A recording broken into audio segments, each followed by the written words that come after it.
Subscribe कीजिए ध्येय IAS channel को और बेल आइकन को दबाइए लेटेस्ट वीडियो सबसे पहले देखने के लिए।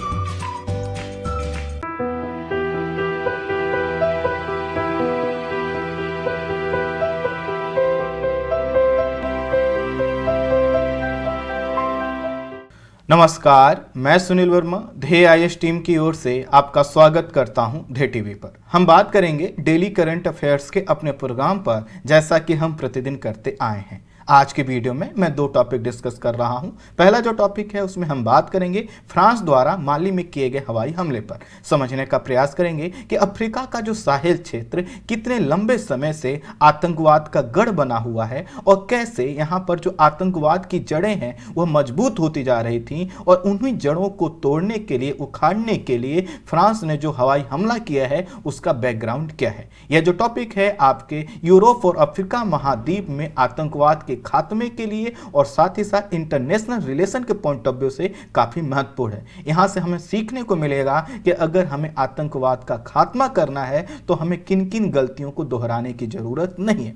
वहीं जो दूसरी खबर है उसमें हम बात करेंगे ऑस्ट्रिया में किए गए आतंकवादी हमले पर और समझने का प्रयास करेंगे कि ऑस्ट्रिया का जो बैकग्राउंड है, वहां पर जो आतंकवाद की जड़ें फैल रही हैं वह कितनी चिंताजनक है। आइए इन्हीं दोनों खबरों को एक एक करके विश्लेषित करते हैं। सबसे पहले हम बात करेंगे फ्रांस द्वारा माली में किए गए हवाई हमले पर। थोड़ा सा मैप के माध्यम से समझेंगे जिससे टॉपिक पर हमारी कमांड मजबूत हो सके। सबसे पहले आप स्क्रीन पर देख रहे होंगे तो आपको यह मैप दिखाई देगा। इस मैप को थोड़ा ध्यान से देखिए तो आपको यहां पर यूरोपीय महाद्वीप दिखाई देगा, और यह यूरोप महाद्वीप से थोड़ा सा दक्षिण की ओर आएंगे, या दूसरे शब्दों में कहें तो यहां पर जो जिब्राल्टर जल संधि है जो अटलांटिक महासागर को भूमध्य सागर से जोड़ रही है, इससे अगर होकर आप दक्षिण की ओर आते हैं तो आप अफ्रीका महाद्वीप में प्रवेश कर जाएंगे। अगर इसको हम इस रूप में भी सोचें तो अफ्रीका महाद्वीप और यूरोप महाद्वीप के बीच ये छोटा सा एक जलीय क्षेत्र है जिसका नाम है भूमध्य सागरीय क्षेत्र, और यहाँ पर अगर जिब्राल्टर जल संधि को भी हम इसमें जो है कि एक स्थलीय क्षेत्र के रूप में देखें तो ये पूरा जो है कि क्षेत्र क्या हो जाता है, जुड़ जाता है।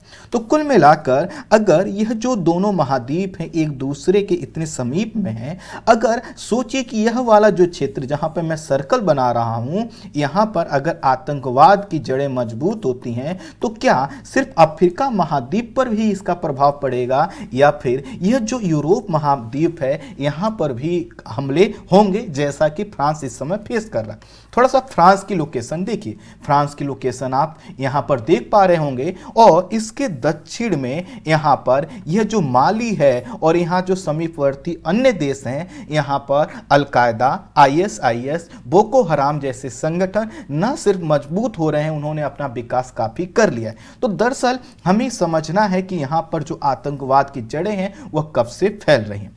अब थोड़ा सा इस मैप को देखिए। इस मैप को अगर आप देखेंगे तो आपको पता चलेगा यह जो क्षेत्र है यहां पर यह सहारा क्षेत्र, मरुस्थल वाला क्षेत्र है। वहीं अगर देखेंगे तो यह आपको यहां पर दिखाई देगा इक्वेटर के पास वाला क्षेत्र, और यहां पर घने जंगल दिखाई देंगे।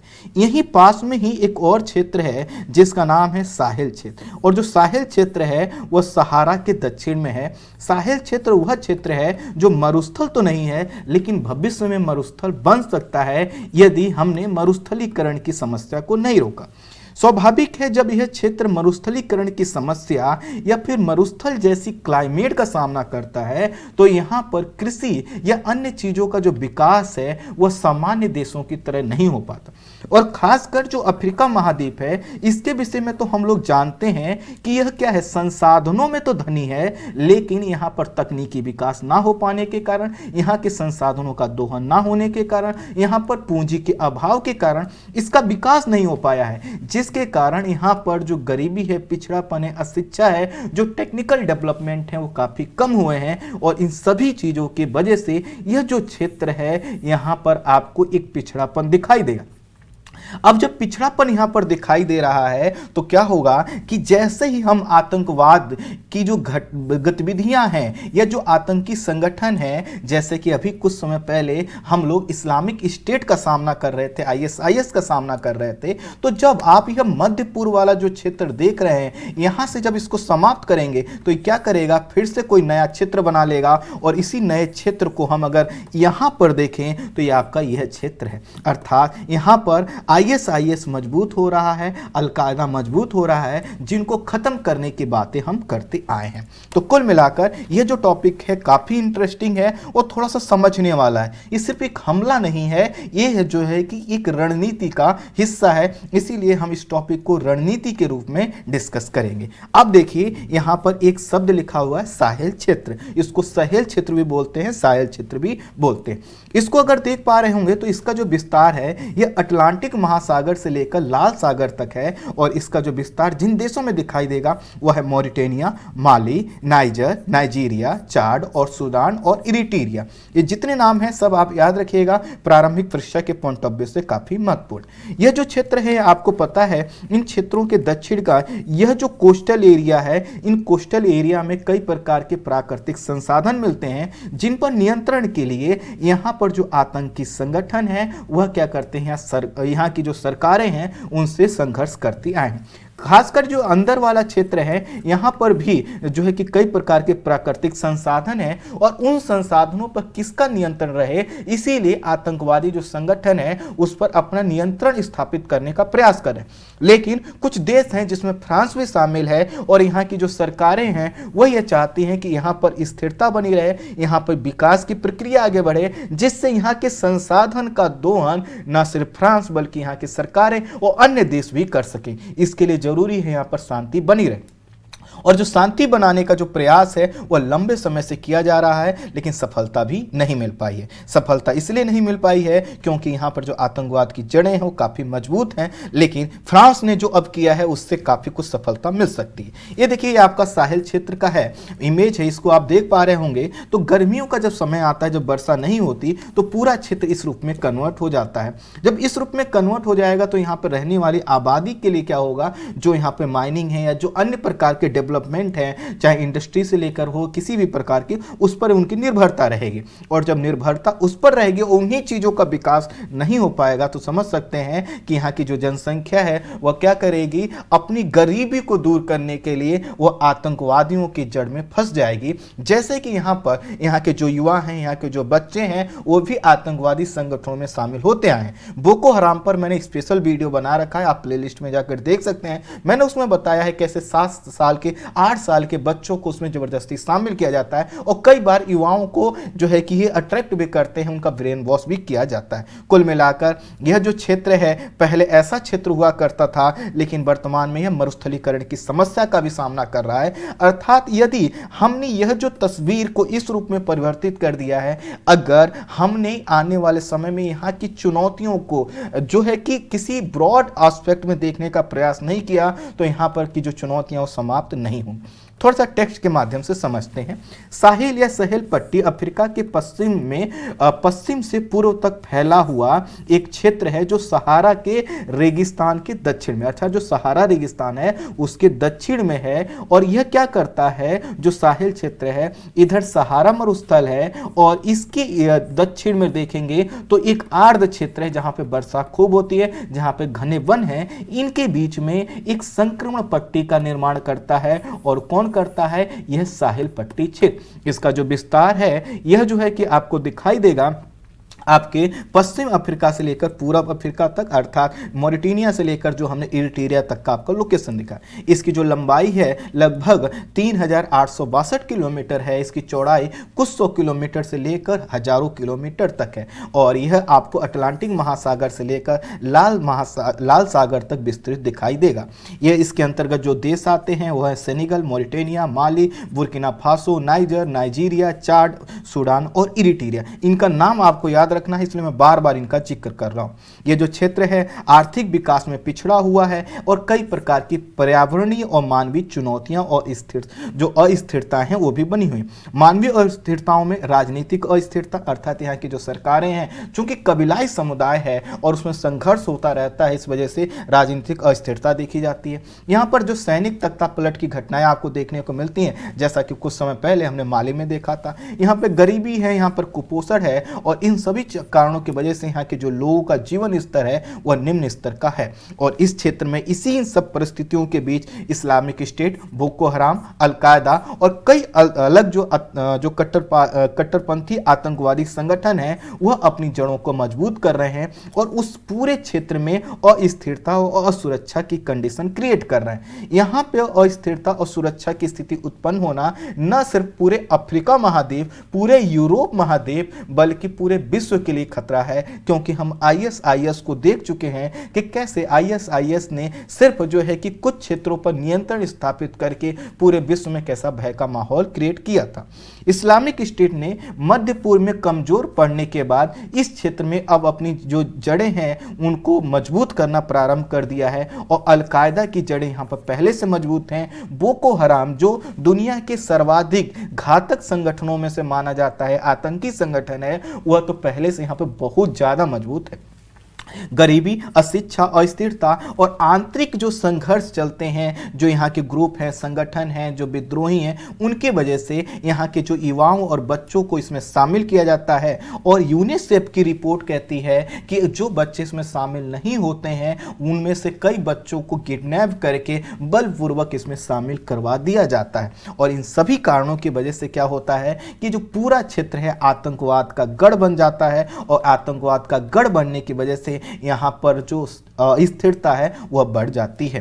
5G साहिल एक ग्रुप बनाया गया है। तो ये जो 5G साहिल का मतलब है कि 5 स्टेट का एक ग्रुप है जो साहिल देश से संबंधित है। ये कौन से देश हैं? माली है, चाड है, बुर्किना फासो है, मॉरिटेनिया है, नाइजर है। इन 5 देशों ने जो कि आपके साहिल क्षेत्र के हैं, इन्होंने मिलकर एक ग्रुप बनाया जिसको 5G साहिल या 5GS के नाम से जानते हैं। और यह संगठन क्या करता है, यहाँ पर सुरक्षा सुनिश्चित करने का प्रयास करता है। यहाँ पर जो आतंकी संगठन है, जो आतंक फैलाने वाले ग्रुप हैं, उनके सफाई के लिए प्रयास कर रहा है। लेकिन आपको जानकर आश्चर्य होगा कि यह संगठन बना था वर्ष 2014 में, लेकिन अभी तक यहाँ पर जो आतंकवाद की जड़ें हैं वो कमजोर भी नहीं हुई हैं, खात्मे की तो बात छोड़ दीजिए।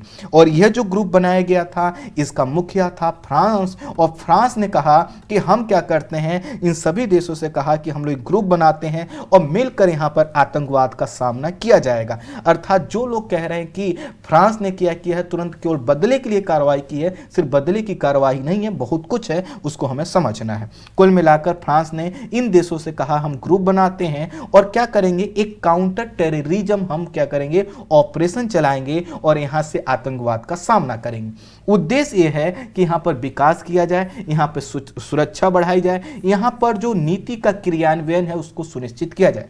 प्रश्न आएगा फ्रांस क्यों चाहता है? मैं यहां कहूंगा फ्रांस ही नहीं, विश्व के जो भी विकसित देश हैं सभी देश ऐसा चाहते हैं। कारण यह है कि जो साहिल क्षेत्र है यहाँ पर कई प्रकार के जो है कि मिनरल्स मिलते हैं और इन मिनरल्स में जो कंपनियां लगी हैं वो फ्रांस की भी लगी हैं, अन्य देशों की भी लगी हैं। और जब यह इस प्रकार के आतंकी संगठन मजबूत होते हैं तो वहाँ पर किसी भी कंपनी का कार्य करना जो है कि अच्छा नहीं रहता, उनके लिए कई प्रकार की चुनौतियाँ होती हैं। इसीलिए ये पहले से ही चाह रहे हैं कि इस क्षेत्र को क्या किया जाए, जो है कि आतंकवादियों से मुक्त किया जाए। और इसी के लिए इन्होंने क्या किया है, एक संगठन बना रखा है और संगठन में जो देश शामिल है उनका नाम याद रखिएगा। और इसका जो मुख्यालय है वो मॉरिटेनिया में बनाया गया है, नाम स्थान ये लिखा हुआ है। तो कुल मिलाकर वर्ष 2014 में ये संगठन बनाया गया और वर्ष 2014 के अगस्त माह में ही यहाँ पर एक काउंटर टेररिज्म ऑपरेशन चलाया गया जिसका नाम है बरखान।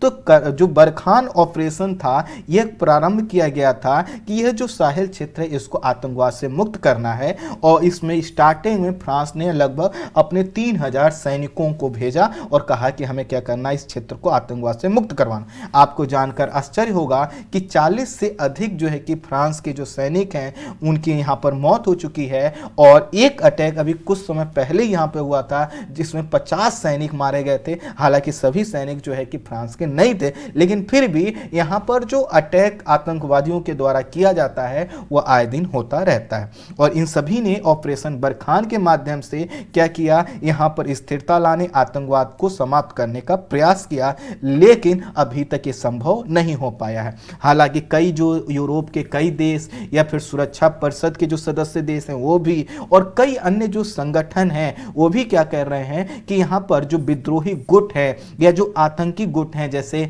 AQIM है, मुजवा है, ये संगठन है, बोको हराम है, इनके खिलाफ जो ये फ्रांस और अन्य देश लड़ाई लड़ रहे हैं, इनके लिए बेचारे को वित्तीय समर्थन भले ही दे रहे हों, लेकिन अभी तक बहुत सफल नहीं हो पाए।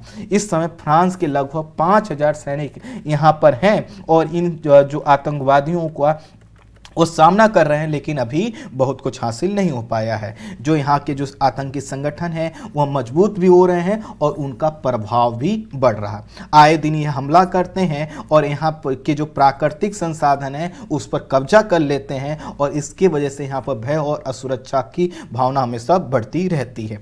कुछ समय पहले यूनिसेफ की एक रिपोर्ट आई थी कि 300 बच्चों को जो है कि यहाँ के जो आतंकी संगठन है या तो उन्होंने मार दिया फिर या किडनैप कर लिया है। तो समझ सकते हैं कि जो यहाँ के आतंकी संगठन है उनके लिए मेन एजेंडा क्या है कि जिस आइडियोलॉजी को लेकर वह बढ़ना चाहते हैं उसका प्रसार करना।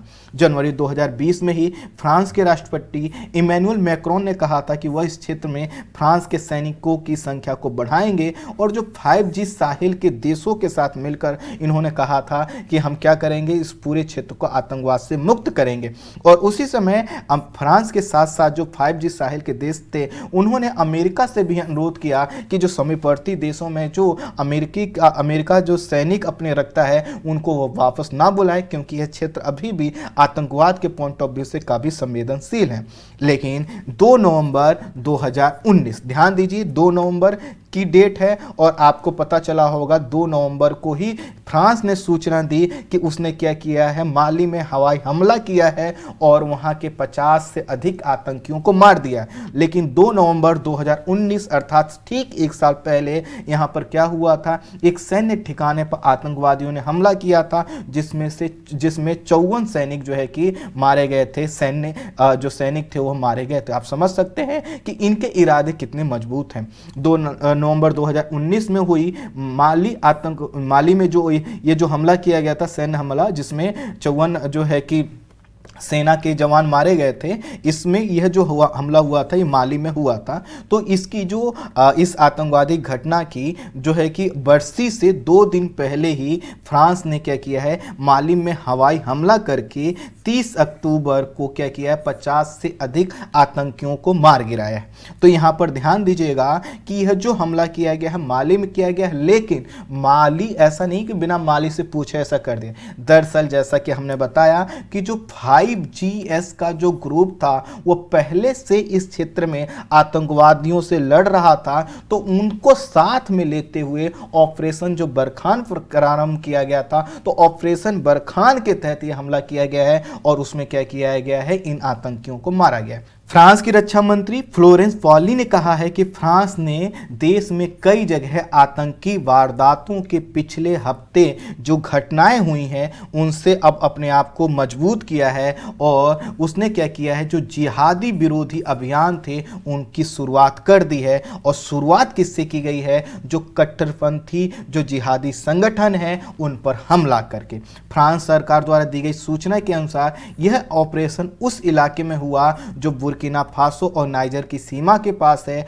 और जैसा कि मैंने बताया पहले से ही यहाँ पर सेना चरमपंथियों से लड़ रही थी। चूंकि फ्रांस में इस समय जो आतंकी हमले हुए थे वहाँ से फ्रांस के लोगों का जो मोराल था वो डाउन हुआ था। फ्रांस के अंदर जो है कि लोगों में डर का माहौल बन रहा था। कई बार सरकार पर प्रश्न उठ रहे थे कि क्या सरकार इनसे लड़ने में सक्षम है कि नहीं। तो कुल मिलाकर फ्रांस ने आतंकियों को यह मैसेज देने के लिए कि हम झुकने वाले नहीं हैं, फ्रांस के लोगों को यह संदेश देने के लिए कि हम आपकी रक्षा के लिए कुछ भी करने को तैयार हैं, और साथ ही साथ जो कट्टरपंथी संगठन है उनसे यह कहने के लिए कि हम कोई और आइडियोलॉजी नहीं मानेंगे, हम वही आइडियोलॉजी मानेंगे जो फ्रांस की आइडियोलॉजी है, अर्थात स्वतंत्रता, समानता और जो बंधुत्व की जो आइडियोलॉजी है हम उसी पर आगे बढ़ेंगे, और जो इस भावना के खिलाफ जाएगा हम उस पर जो है कि प्रहार करेंगे, और उसी के तहत यह हमला किया गया। रक्षा मंत्री के अनुसार यह हमला तब किया गया जब ड्रोन के माध्यम से मोटरसाइकिलों के एक काफिले को देखा गया, और इनके ये जो काफिला था इनमें चरमपंथियों की पहचान की गई, जिन पर जो है कि पहले से यहाँ की सेना नजर रखे हुई थी। हमले के लिए मिराज लड़ाकू विमान से जो है कि क्या किए गए, हमले किए गए, मिसाइल का भी प्रयोग किया गया। यह जो आतंकी काफिला था अलकायदा को सपोर्ट करने वाले संगठनों और साथ ही साथ support group for Islam and Muslim का बताया जा रहा है, जो इस क्षेत्र का प्रमुख एक जिहादी और जो है कि कट्टरपंथी जो संगठन था। वर्ष 2014 से फ्रांस यहाँ आतंकवादियों के खिलाफ लड़ाई लड़ रहा है, और जैसे कि मैंने बताया 40 से अधिक सैनिकों की उसकी मौत भी हो चुकी है। तो इसलिए ज़रूरी था कि फ्रांस अपनी सेना, अपने देश के लोगों का मनोबल को ऊंचा करे और आतंकवादी जो घटनाओं में जो शामिल हो रहे हैं उनके मनोबल को तोड़े और आतंकवाद के खिलाफ कड़ा कदम उठाए। फ्रांस में वर्ष 2015 के बाद से जो आतंकवादी घटनाएं दर्ज की गई हैं उसमें धार्मिक कट्टरता को देखा जा रहा है, और हाल के समय में जैसे 29 अक्टूबर की जो घटना हुई उसके बाद फ्रांस ने कड़े कदम उठाने प्रारंभ कर दिए हैं, और इसी के कारण 30 अक्टूबर को इस घटना को अंजाम दिया गया। कई लोगों का यह भी कहना है कि माली में जो आतंकी संगठन पर हमला किया गया है वह एक प्रकार का जो है कि बदला है। फ्रांस ने कहा है कि आप इसको बदला समझते हैं तो बदला समझिए, लेकिन हमारा उद्देश्य क्लियर है, और वह है कि हमें क्या करना है, आतंकवाद का खात्मा करना है। फ्रांस के राष्ट्रपति एमेनुअल मैक्रोन इस समय मुस्लिम धर्म की कट्टरता को लेकर बहुत मुखर हो रहे हैं, और इसलिए वह अपनी नीतियों और कार्रवाइयों के माध्यम से फ्रांस के लोगों में विश्वास पैदा करना चाहते हैं कि फ्रांस हर तरह के किसी भी प्रकार के कट्टरपंथ से निपटने में सक्षम है, और जहां भी जरूरत पड़ेगी फ्रांस जाकर वहां पर इस चीज को अपने जो है कि टारगेट को पूरा करेगा। तो कुल मिलाकर आप समझ सकते हैं कि जो साहिल क्षेत्र है वहां पर पहले से ही इस प्रकार के प्रयास किए जा रहे थे। फ्रांस के अपने हित हैं, कई बड़ी बड़ी कंपनियां फ्रांस की जो वहां पर और अपने जो है कि फैक्ट्रियां लगा रखी हैं उन्होंने, और साथ ही साथ कई प्रकार के मिनरल्स का प्रोडक्शन करती हैं, उनके भी हित हैं। और साथ ही साथ फ्रांस को एक मैसेज देना था कि वह आतंकवाद के आगे झुकने वाला नहीं है। इन सभी कारणों से हवाई हमला किया गया है। अब हम बढ़ते हैं अपनी दूसरी खबर पर, और दूसरी जो खबर है वो भी यूरोप से ही जुड़ी हुई है। अब देखिए यूरोप का एक आपके पास मैप है, इस मैप को थोड़ा सा हम लोग जूम कर लेते हैं, चीज़ों को थोड़ा सा और समझ पाएंगे।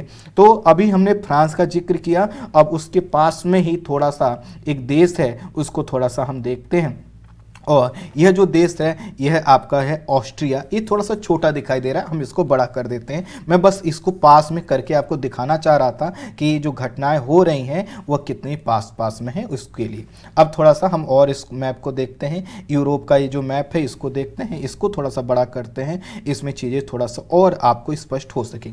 अब देखिए ये रहा आपका ऑस्ट्रिया और ये रहा आपका वियना। यहाँ पर भी अगर छोटा है तो हम एक और मैप यूज कर लेते हैं। इस मैप को देखिए, ये मैप आपको जो है कि स्पष्ट दिखेगा, और ये देखिए आपका ये रहा आपका ऑस्ट्रिया, और यहाँ पे ऑस्ट्रिया के से पहले यहाँ पर ये देखिए आपका एक आल्प्स पर्वतीय क्षेत्र है, तो आल्प्स स्टेट जो है उनका मैप दिखाया गया है। तो आप देख पा रहे होंगे ये आपका आल्प्स पर्वत वाला ये जो क्षेत्र है यहाँ पर, और यहीं पे है आपका ऑस्ट्रिया। ऑस्ट्रिया की लोकेशन अगर आप देख पा रहे होंगे तो यहाँ पर क्या है, लिechtenstein है, यहाँ पर स्विट्जरलैंड है, इटली है, स्लोवेनिया है, हंगरी है, और जो है कि स्लोवाकिया है। आपका ये रहा राजधानी वियना शहर, यहाँ पर चेक गणराज्य, और ये आपका जर्मनी देश। तो इस तरह से ये है, इसकी जो बाउंड्री है, इसकी सीमाएं हैं, इसको अगर यहाँ पर आप देख पा रहे होंगे तो यहाँ से देखें तो ये आपको ऑस्ट्रिया दिखाई दे देगा। और यहाँ पर अगर मैंने यह जो मैप लिया है इसका उद्देश्य ये है कि थोड़ा सा इस डायरेक्शन में आइए। तो यहाँ पर हुआ क्या है कि जो आपने सुना होगा कि जो मिडिल ईस्ट से जो शरणार्थी थे, जो प्रवासी थे, वह जब यूरोप के क्षेत्रों में गए तो कई जो है कि शरणार्थियों को जगह समय जो है कि ऑस्ट्रिया ने भी दी थी और उसी की वजह से जो माहौल है पूरा तनावपूर्ण बना हुआ। थोड़ा सा बैकग्राउंड से समझते हैं, यह जो अभी की घटना है उससे जोड़कर समझते हैं। ऑस्ट्रिया मध्य यूरोप में स्थित एक स्थल अवरुद्ध देश है जिसकी राजधानी वियना है। इस देश का जो ज़्यादातर हिस्सा है वो आल्प्स पर्वतों से ढका हुआ है। इसकी सीमाएं जो है कि लगती हैं जिन देशों के साथ, उनको हमने जिक्र कर दिया। यह एक गणतंत्रात्मक देश है जिसका जो सबसे बड़ा शहर है वियना, और यहाँ पर लगभग देश की वो 1/4 जनसंख्या रहती है। और वियना पर हमला होने का मतलब क्या है कि आप समझ सकते हैं कि किसी देश के सबसे प्रमुख शहर पर ही टारगेट करना, और इसलिए टारगेट करना ताकि अपनी आइडियोलॉजी का प्रसार किया जा सके। यहाँ की कुल जनसंख्या लगभग 90 लाख है। इसमें से 57% जो पॉपुलेशन है वह ईसाई समुदाय की है। 23 से 24% लोग ऐसे हैं जो अपने आप को किसी धर्म से नहीं मानते। दूसरे शब्दों में कहें तो अगर अपने आप को वो नास्तिक भी वो कह सकते हैं। और साथ ही साथ 8% जो लोग हैं वह जो है कि मुस्लिम समुदाय को मानने वाले हैं। ऑस्ट्रिया की राजधानी वियना में सोमवार को क्या हुआ था जो है कि 6 जगहों पर आतंकी हमले हुए थे, और जिसमें कई लोगों की मृत्यु हो गई, 15 से 20 लोग घायल हैं, और इसकी वजह से मौत का जो आंकड़ा है वो बढ़ सकता है। ये जो हमला किया गया था वियना में सिनागोग यानी यहूदी उपासना गृह के पास और ओपेरा हाउस सहित कुछ 6 जगहों पर किया गया था। इस जो हमला किया गया था इसमें जो सबसे बड़ी बात थी कि वो यह थी कि इसमें एक धार्मिक एंगल नजर आया, और वो धार्मिक एंगल था कट्टरता था, अर्थात इस्लामिक कट्टरता का। अब यहाँ पर जो चीज़ें हैं वो तभी क्लियर हो पाएंगे जब जो भी यहाँ इसमें शामिल आतंकी थे उनको पकड़ लिया जाए, उनको जो है कि उनसे पूछताछ की जाए। तो आज की वीडियो में इतना ही। Thank you so much.